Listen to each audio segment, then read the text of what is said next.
नाम मंत्र सर्वोपरि है भैया जी। मंत्र का जो अनुष्ठान है उससे सिद्धि तो बहुत शीघ्र होती है, पर उसमें एक भय है।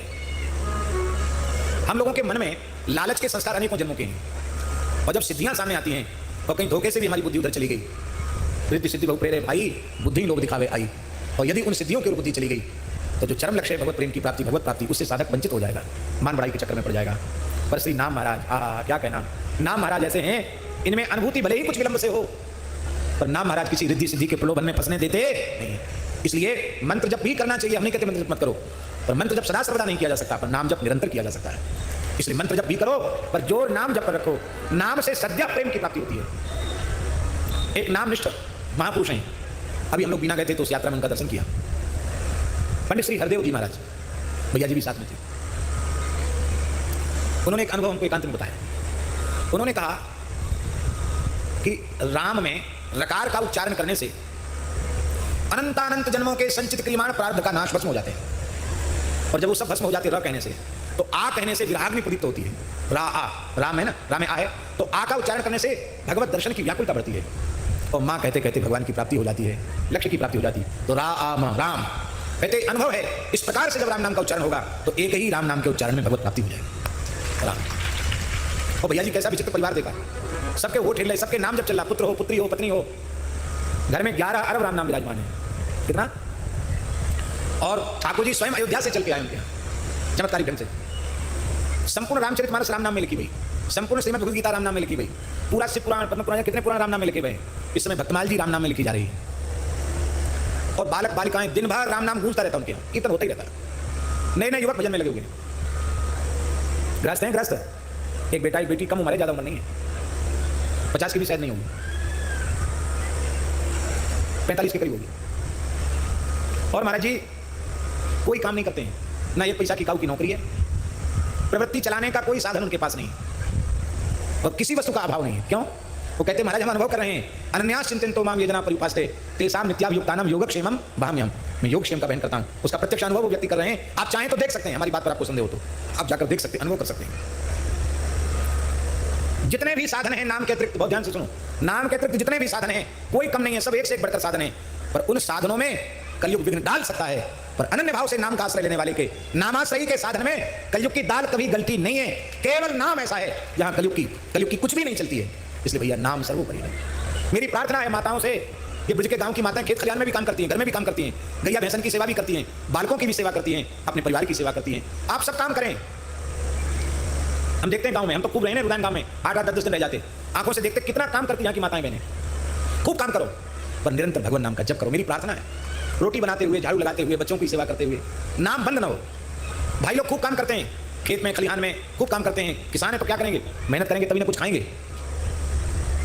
भाई लोगों से आग्रह है, निरंतर नाम जप का अभ्यास कर लें। प्रातःकाल जगने से लेकर सोने तक नाम की स्मृति बनी रहे, भीतर से बाहर से किसी भी पद्धति से नाम की स्मृति बनी रहे। बस इतना काम कर लो, फिर आप कहीं भी रह रहे हो और जो कुछ आपकी प्रवृत्ति का काम है आप कर रहे हो, करते रहो, कोई चिंता की बात नहीं, कहीं जाने की आवश्यकता नहीं। सर्व समर्थ महा महा महिमामय पतित पावन भगवान नाम ही आपको युगल सरकार के चरणों तक पहुंचा देगा, युगल प्रेम प्रदान कर देगा। सब कुछ नाम से होने वाला है। मेहंदी की पत्ती में लालिमा दिखाई पड़ती है क्या? कोई मशीन से उसका अर्क निचोड़ा जाए तो कैसा निकलेगा? लाल क्या हरा निकलेगा। और उस पत्ती को सिल पर धर के लोड़ी से पीसो तो पीसने वाले के हाथ लाल हो जाएंगे। ऐसी भैया हरि नाम तो मेहंदी की हरी हरी पत्ती है, और ठाकुर जी ने ये तो दे दी है सिल, ये है लोड़ी। इस लोड़ी के बीच में रखे हरिनाम की पत्ती को खूब रगड़ो रगड़ो, रगड़ते रहो रगड़ते रहो, तो लाली मेरे लाल की जित देखूं चित लाल, लाली देखन मैं चली मैं भी हो गई लाल, मैं भी हो गई लाल, मैं भी हो गई लाल।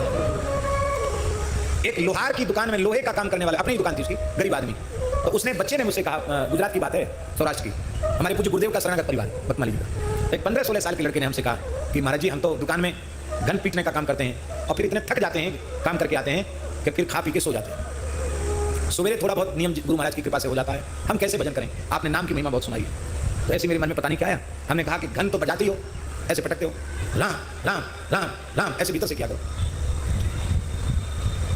कुछ समय बाद पहुंचे तो मैंने ऐसे पूछा, मैंने कही कि कहो राम राम करते हो? इतना सुनते ही उसके नेत्रों से झरझर आंसू बहने लगे। बोले महाराज जी अब मैं घन बजाता हूँ, कहीं से आवाज आती मुझे राम नाम सुनाई पड़ता है, मेरी जिंदगी बदल गई। कहते पहले बिना राम नाम ये घन पीटता था तो परेशान था, अब हमने नौकर रख लिए, अब मशीन आ गई हमारे यहाँ। और महाराज अब गाड़ी ले लूंगा, गाड़ी में आपको घुमाऊंगा। बोलो वृंदावन बिहारी। समझ में आई बात नहीं आई? बोले बिना राम नाम के दिन हमारे सुधर नहीं रहे थे, अब लौकिक हालत भी हमारी सुधर गई है राम नाम लेने से। अरे भैया आज तक दुनिया में ऐसा ना हुआ ना होगा। आप करके देखना। खेत वाले कौन है जो खेती करें? हाथ उठाओ। लो साहब ये तो बहुत खेती वाले। तो आपका खेत जब जुत करके तैयार हो, बोने का समय आवे, तो बालू भर लेना बोरी में और छीट देना पूरे खेत में, फसल पैदा होगी? बोलो।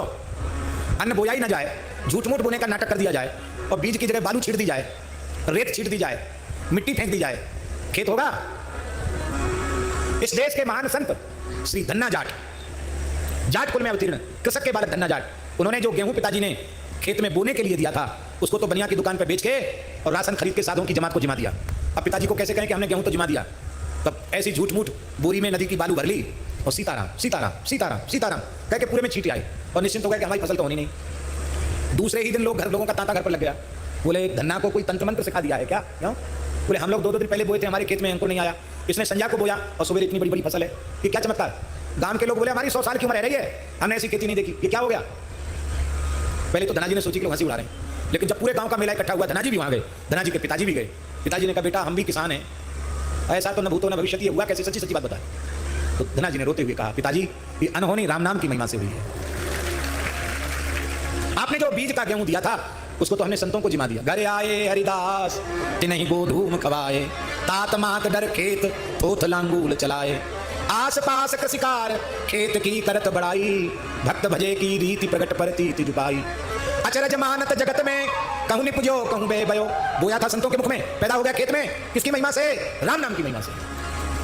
इसलिए भैया आप पक्का कर लो, आपके जीवन में कोई घाटा हो जाए तो आप कहना, बस ये नियम कर लो, हम खेती करते भी राम राम, गैया का गोबर उठाते भी राम राम, हर समय भगवान का नाम लेंगे। नाम से ऊंची कोई साधना नहीं है, नाम सर्वोपरि है। सब चीज दुर्लभ है भैया जी, केवल एक नाम सुलभ है, सब चीज दुर्लभ है। और जो अति अति दुर्लभ है वो भी नाम महाराज की कृपा से अति अति सुलभ हो जाता है। नाम पर आस है, नाम इतना प्रेम करो नाम से कि ठाकुर जी सामने आ जाए, यहाँ खड़े हो जाए, बोले भैया देख लो, एक तो हम एक हमारो नाम है, एक चुन लो, या में क्या चाहिए सो बताओ, या तो हमको ले लो या हमारा नाम ले लो, आपकी बात तो आप जाने। हमारे सामने ठाकुर जी एक प्रस्ताव करें तो हम तो कहें महाराज घूमो फिरो, हवा खाओ, आपकी जहाँ राजी हो वहाँ जाओ, आप पधारो, आप कृपा करो, हमारे तन मन प्राण में अपने पवित्र नाम को प्रतिष्ठित कर दो।